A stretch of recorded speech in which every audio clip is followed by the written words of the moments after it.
And welcome back to Meeting of the Minds. Today I'm here with the great Andy Hrovat. Andy, thank you for joining us. Yeah, thanks for having me, Gene.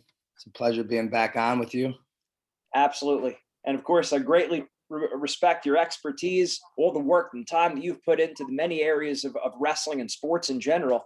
And now being a father of two young kids, I know you study the Russians. I know you have a series on dynamic warm-ups. I'm throwing out a lot of topics here and progression throughout the ages. So I really wanted to have you on to just share your expertise with that. Yeah, so people get that. I'm going to say the wrong word, but people get confused a lot. They think of the system that, it wasn't just me. I learned it from the Russians, but what Jake Herbert and I have done over the last, 8 to 10 years in terms of, bringing this system over to the US and trying to implement it. The easiest thing for us to understand and to compartmentalize was to break it down physically, technically, and mentally. And so when people think of our system, the first part of the system is physically.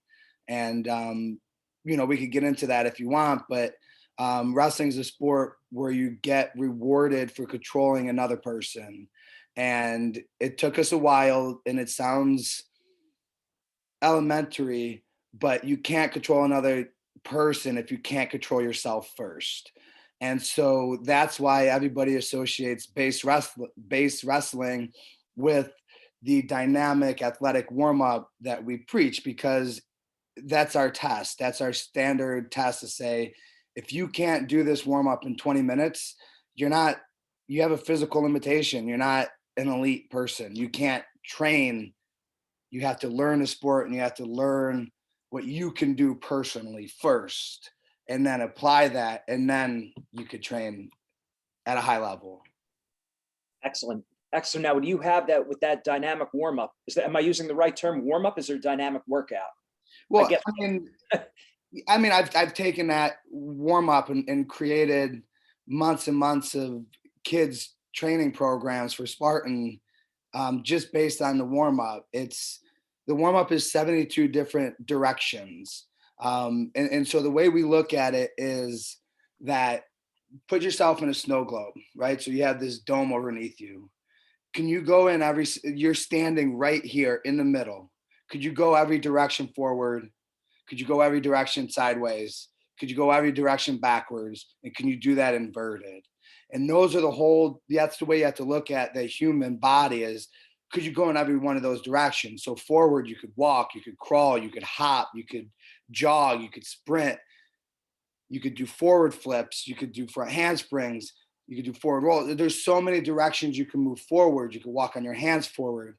And so that's just one of the many pieces. And so a better way for me to get this out is start asking questions to people. So I know you understand this, because a lot of what we do in this training is mental. And if I were to tell you, the test aside, if I were to ask you, what do the most successful CEOs do? What do they do in the morning? Right? If I ask you that question, and just break it down real simple, because it's different for everybody, but what is it that the most successful CEOs do? What do they have in the morning?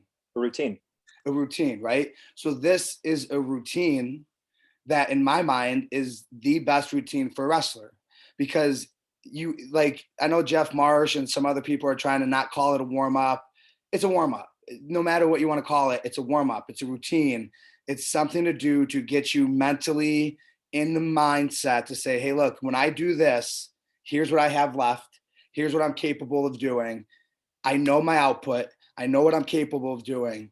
And so and I see it all the time, right? Like Joe DeSena's son, we just had our first tournament, the Spartan Combat New England Championships, right? The New England Championships is a big event. Normally every year gets canceled, right? And so I told Joe, I said, I haven't been training your kid. I'm in Vermont. They went back to Boston. As first test, I'm judging them on their warm-up. And every single person that I've taught, every single person that understands the warm-up is the most important thing, they still did not do it, right? And you've seen it, Gene. Kids are scared to do something and be like, oh, I'm tired now. It's like, no, but if you did that same warm up every day, every single day, you know exactly what you can do after that.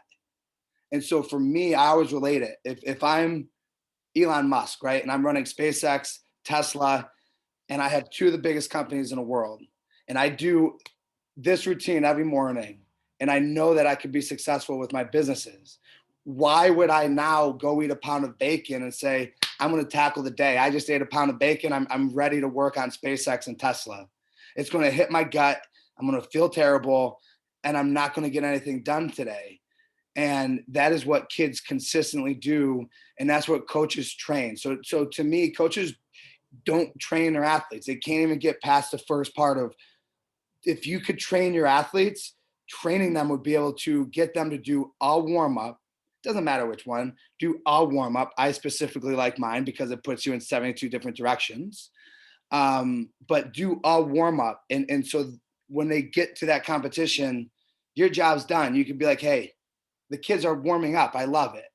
But you see coaches, they're like, oh, you got to do this. You got to do this. You got to do this. It's like train. And you're talking, you have kids now. Training, and this is very important, training is breaking down everything that needs to be done, right? And this is what I learned, because I listen to Jordan Peterson a lot.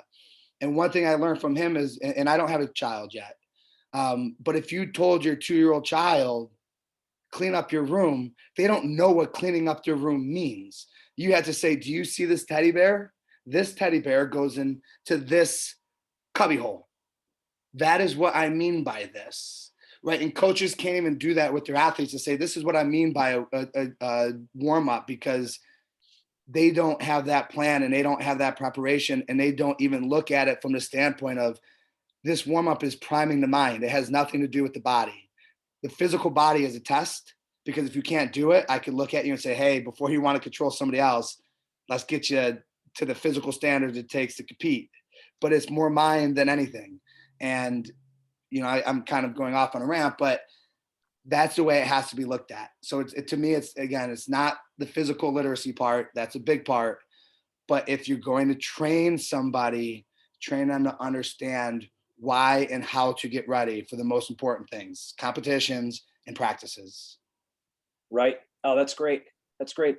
And it's one of those things, like we tell our athletes when we have our different things that we're telling them to do, it's not a trick. It's not like something you just break out on match day. It's something you've done hundreds of times before match day. So you know exactly how your body's going to feel. For sure. Absolutely. To a T, like you're like, this is okay. I'm ready. I just did my warm up. Now what? Right. And that's supposed to be the whole point of our warm up. And again, it's to prime the mind, and the body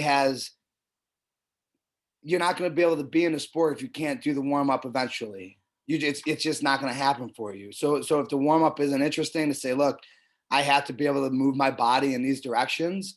And if you can't do that, then the sport's probably not going to be for you. So that the physical part is important, but the most important is why. And the why is to prime your mind to get ready for the most important thing. Because again, you're not using the warm up to become a better wrestler. You're not using the warm up to become more conditioned. You are using the warm up to prime your mind and to get you physically ready. Right? I'm not getting my heart rate up. It's going to get up anyways. But I'm not doing it to get, because I hear a coach all the time, oh, we're going to get a heart rate up real high. It's like, but why? Like the heart rate should be, the variability of heart rate should be within the live wrestling, right? The warm up should be standard, because tomorrow, if you're not getting your heart rate up, like, what are you teaching your kids? And so that's just, again, that's my rant, but no, I love it. I think that's phenomenal. As you're talking, I'm jotting down notes. That's why I'm scribbling here. So at what age should they start doing this warm up? And we'll start there. At what age have you seen success beginning this? The earliest age. Okay. The kids learn it the fastest. So, again, mind, right? This is a mind podcast. This is all mind. If you could get kids 8 and under to start doing all of this stuff, maybe they won't be able to do backflips, but they could start learning to go in that direction. Get kids to move in the direction. When you are under the age of 8, you do not have your long-term memory developed. And when you don't have your long-term memory developed, your body and your brain are in sync because everything you're learning is new.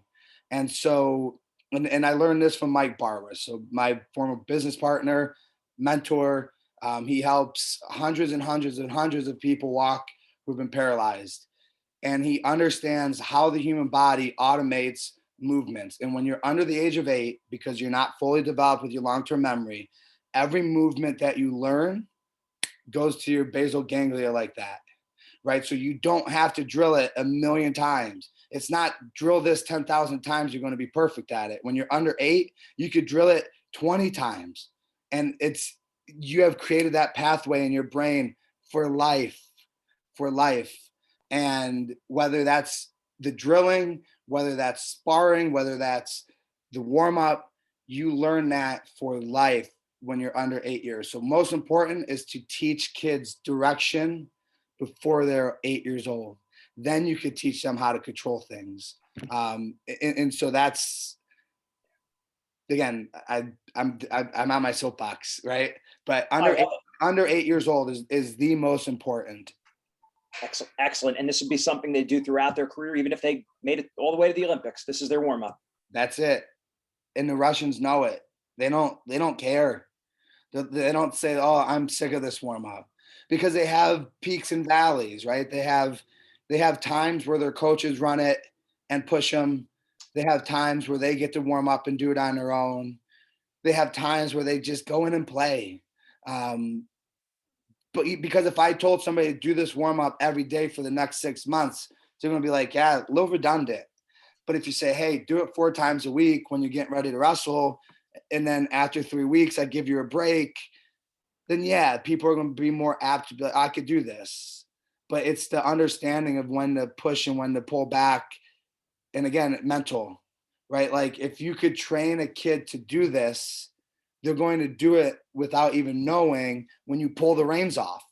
And that's a big part of wrestling. And that's, just because, I'm working with Spartan and stuff. And that's the conversation I had with Joe last time I was at his house. He's still at the point where he's pushing his kids to work out. And I get it. You have to when they're young because they just don't understand like the concept of being consistent and building their own schedule. But I asked him, I said, after these New England championships, I'm going to challenge you to force Jack to create his own training for this week. Don't do it. And sure enough, Jack's like, yeah, I think I could do that, Dad. And he's a freshman in high school. And that's like right the time where I started taking ownership of my training. And sure enough, like he takes control of his training. He comes back. They go to those Olympic duels in Pennsylvania. And Joe calls me and says, hey, he's wrestled better than he's ever wrestled. And because that's the ownership of the kid and the athlete to say, I did this, not dad, not coach, not my neighbor. I did this. And that is the point where you want to get to as a coach, where you give the tools to your athletes. They're doing it instinctively, but now they're doing it in a way where they're like, this is my ownership. I'm not being forced. And that's, to me, the biggest key. And that goes back to why we do this, the way we do the circuit at the end of our training. That is all we don't do. I would never do team conditioning. I would never do individualized conditioning. I would tell them what the conditioning is and let them take ownership of it. And every single person that was the most successful took the most ownership of it, got their work in, did it to the highest level, got it done. All the people who were just doing it for fun, some didn't do it at all. Some did some of it that they liked. But the results were all based on me understanding where they were at with that conditioning at the end. Jimmy Kennedy was always the first one done. I mean, that's not a reason why he was probably the most athletic person, the strongest person, the most determined person that ever trained. And I'm in this to train people and to train coaches to understand the concept of what training actually means. It's not putting somebody through a hard workout. That is not training. Training is giving them the tools and the opportunity to do it themselves. And that's this. And you get that, right? Like that's the most important thing is training somebody's mind through action. Absolutely. That's huge. And now, how about other sports? So this is more wrestling specific, or would you say, hey, it doesn't matter what sport, you could relate this? It's every sport, right? To me, every sport comes down to battle, athletic skill, and exercise. And if I were to train a volleyball team, I would warm up with this specific volleyball warm. I wouldn't be making them do front and back handsprings. They're tall, but I would still be moving them in a lot of different directions. It would still be a combination of jogging, of dynamic stretching, sports specific movements, and some kind of proprioceptive movement. Like, I don't know how you would tumble with gymnasts, but I would still have some kind of proprioceptive movements to train the three dimensions, and because that's still important. But I would still warm up the the volleyball team. I would put them through directional drills. I would teach them like the sparring version for volleyball, doing the fine motor skills at the end. So there's a difference between direction. There's a difference between fine motor skills. And so I would break the practice up into different battles. I wouldn't just play volleyball games because, again, there's so many situational events that don't occur if you're just playing volleyball games, just like wrestling, right? And for the first time in my life, I heard Dan Gable say that, right? Like his last two interviews that I heard, Lex Friedman and Joe Rogan, I heard Dan Gable say, this is Dan Gable, who was the guy who talked to people about the hour grind, the hour grind. Everybody wanted the hour grind when I was growing up. And finally, I heard him say, well, yeah, sometimes I guess if you wrestle an hour, you're not getting in a single leg position. So did you get better that day? Right? Like that blew my mind that Dan Gable, the legend, is now looking back at his own career and saying, well, maybe I could have put my people in more situational awareness than just grinding it out and pushing them to their limit. Absolutely. That makes perfect sense, because how many times I remember we would do longer goes in practice. Like, sometimes it's a 30-second go, other times it's a 20-minute straight go. And a lot of times the 20-minute go was you'd get less scores than a 2-minute go, because guys know they're pacing themselves. So you're not getting any kind of feel. So you're not getting better. Well, right. But you also could wrestle somebody for 20 minutes and the rest of they're all upper body, or they're just high crotch. It's like, well, you just wrestled someone for high crotch for 20 minutes. Like you didn't defend a single leg. And to me, that's such wasted opportunities. I'm not saying there's not an advantage for that, but that's when you pull the finger off. You say, hey, go wrestle today, guys. Like just have fun. Go put yourself in a lot of situations. Like apply what we've been doing in the situational wrestling. Right. That makes a lot of sense. So now, okay, wrestling, got that down. Are there any particular movements that you find wrestlers having the most difficulty with? Is there progression for certain movements, or is it all pretty much straightforward that they're able to grasp right away? No, none of these movements are that hard. Front flip, back flip, those are the toughest things that are there. Some people don't like to do the handsprings. And again, these movements aren't something that will translate, and people say this all the time, but doing a front handspring, back handspring is not going to help like your single leg technique, but it does give you the proprioception of being able to understand where your body is when you're moving through space. And since wrestling is such a dynamic sport, every awareness that you can have should be gathered, and that is moving your body through space. So when you are intertwined with another human going through space in these scrambles, you need to have that proprioception. You can't just get that by learning how to move by scrambling, because you're still just not going to understand your body if that's the case. You're going to understand your body with somebody else, but you have to understand your body first before you can get put in that position, because there's going to be a limit to how you can move if you can't move properly, right? So none of it's really that hard, Gene. And the progressions are just based on, right, there's two theories. And I tested this when I had my first kids club.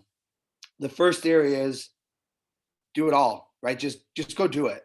Second is let's get you progressing, right? And so I tested it. I put a box down, I had a crash mat, and I'm like, okay, well, how do I get kids to progress back handspring? So I did that. Well, how do I get kids to get all the way to a front flip? So I put the box down, put the crash pad. I said, run, hit the box, jump and flip, right? And they just went all out and did that. They did no progressions. They just went boom, hit the box, jump, flip, and it kept going. And I had kids doing front flips in no time, right? They didn't need progressions. They just needed a crash pad and they needed to fail 20 times and they were good. Then you take the box away, you take the pad away, and now they're hitting front flips, right? So you have the people that are just going to be like, hey, I want to do this. I'm going to go all out. I don't care if I fail. But you're going to have kids who are a little apprehensive and like, well, I don't want to bend backwards. And you're like, okay, well, do 10 wall walks. That'll help you learn and get over your fear of going backwards. So yeah, there's room for progressions for some kids, but other kids, it's their personalities. They're just like, I want to do it all right now. Spot me. I got this. And you're like, okay, who cares about progressions? So that was a tough one for me to understand. But when you get to experiment with it and watch it with your own eyes, you just understand eventually which kids need training wheels and which kids could just go and do it. Right. That makes sense. Now, is this a collection of MP4s, a book, DVD, or all the above For this whole warm up? Oh, everything's going on Spartan. So I didn't realize that I was going to be the one doing all our web development when I signed on. I thought I was the wrestling coach, but I'm building out a new website for us. Currently, we're doing the Spartan Combat National Championship, which is also the Southeast Regionals, the Beach National Championship, and the Masters National Championship. So right now we have, I think it's 4 tournaments, 7 events within those tournaments, and then also Greco duels, freestyle duels, and folk style duels all in one weekend in Jacksonville. So once Jacksonville's over, because I had to build using a temporary platform, and so once Jacksonville's over, I'm going to be working with the people who just updated the Spartan race website, and I'm going to we're getting the official Spartan theme. And part of that theme, they just launched a Spartan membership plus for the Spartan race. And once I get that theme, all of this content is going on Spartan Combat's membership site. Some of it's going to be free, and some of it's going to be behind a paywall. But the whole point is with the site, I want to do things unique. I don't want to just, because I've done interviews with you, other people, and I've talked about this training system. And I don't think it resonates with people just by me talking. And so what we're going to do is we have a camp scheduled for a Fargo prep camp. And I'm going to show how all of these, like the whole, so I'm going to make two documentaries. The first one is going to be called The Practice, and it's going to break down the components of practice, or the warm up, the drilling, the live attacks, the live situation, the match, the teaching at the end, and the circuit. And so those 7 sections of practice, we're going to break it down, but it's going to be broken down as they're watching people go through it. That's cool. Instead of just me speaking, because they're going to be like, oh, I get this offense, defense. I understand now. I get it. Like Andy talked about offense, defense, but I didn't understand it until I watched it. And then they could see the different situations. So we're going to do that. And then that one is going to have a bigger one. And so throughout the course of the 2-week camp, we're going to film what's called the training camp, right? Because now people see a practice, and then they can see how that practice fits into a whole week, into 2 weeks. And now they could be like, oh, if I'm training kids throughout a season, I get why this practice is really good. I get why training them this way for 3 weeks and then taking my thumb off and letting them train themselves for a week with my overview, obviously, because you don't want to give them free rein if they're not doing right things, but you could guide them instead of just forcing them to do it. And so now people could see that whole process. And then I could have my little bits and pieces of like the deep dive into the subject. But the coach's education I'm doing is going to be a documentary based coach's education. Because again, I'm ranting now, right? I can't even imagine if I tried to do the whole class and film it and put it online, people would be so sick of me. Like, I don't even want that.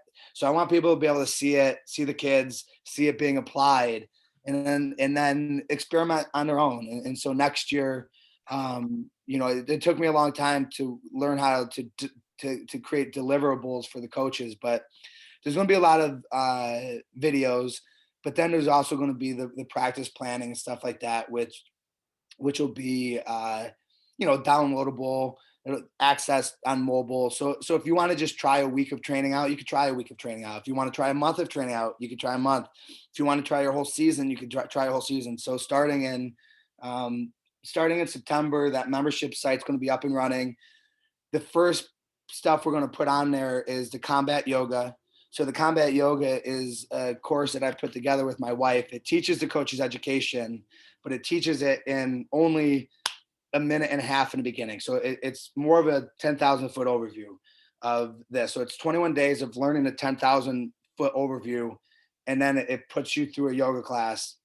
And so that's going to be our preseason training is going to be the combat yoga. So do this for 21 days, guarantee you'll be ready for the season, right? Then the season starts. Then we're having our 21-day warm-up challenge for any coach who wants to join, right? And it's not hard. It's one warm-up for 21 days. But the reason we want to do that is to say, hey, coaches, look at the difference from your athletes when you do this for 21 days.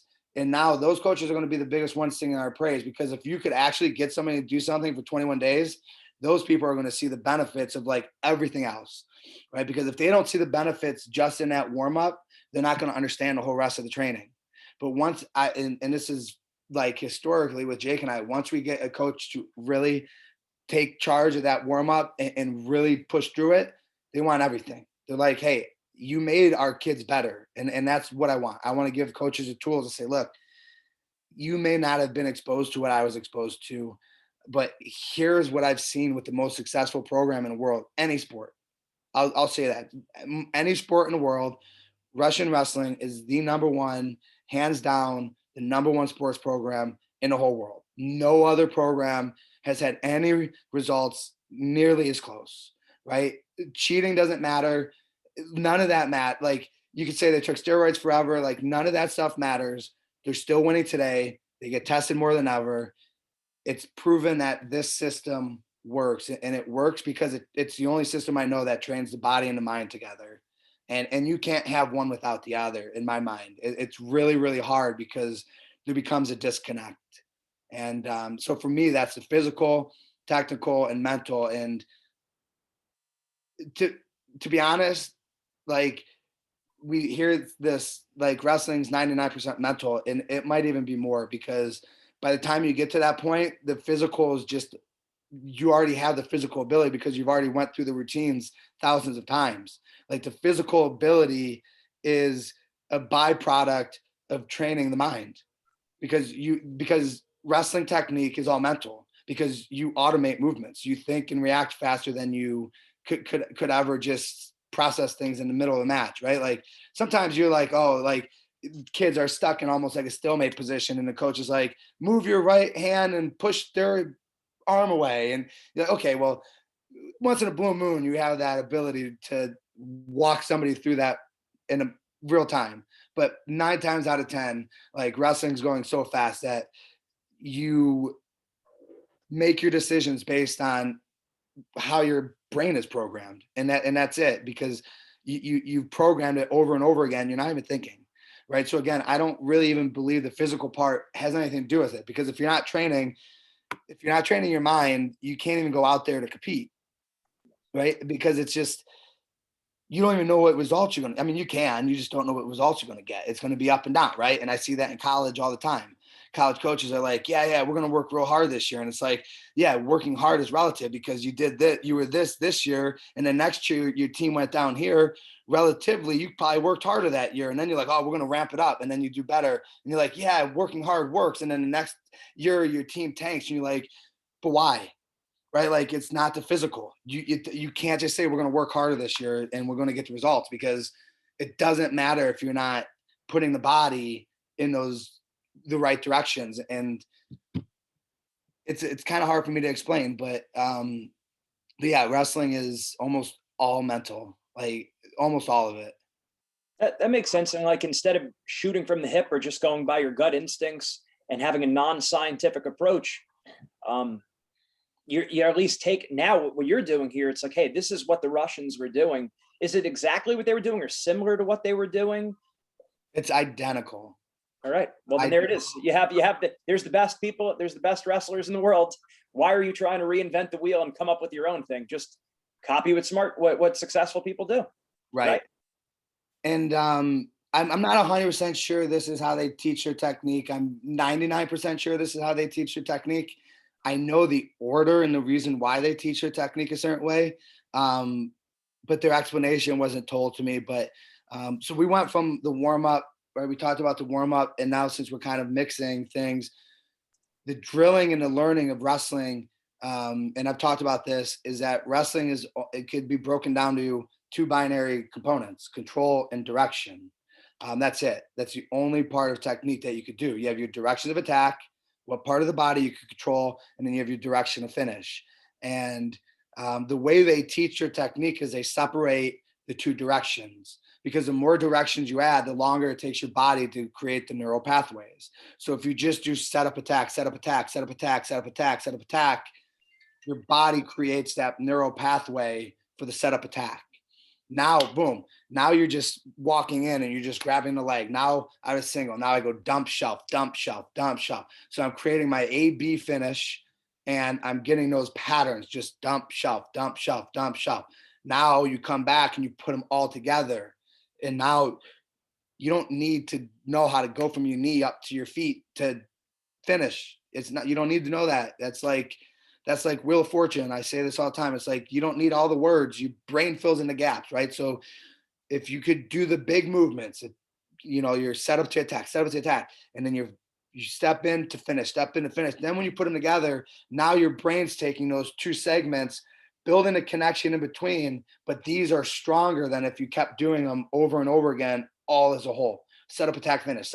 Everybody wants to do set up, attack, finish. Well, you're trying to chunk all these different movements, and you're trying to create neural pathways, and it's just not happening, because once you mess up this is really bad. And you see it, right? You see it all the time. You mess up your circle attack, and now your finish is compromised. What is your brain automating? Your brain is automating junk, and you don't want that. Right. I could verify this. 2 years ago, I sat down with Sergey and Anatoly Belglasov, and they said that in America, we go too much step one, step two, step three. Instead, do the move. Do it. So there's not that same. So there it is. Best in the world. Yeah. So that's a technique. But again, technique's all mental, right?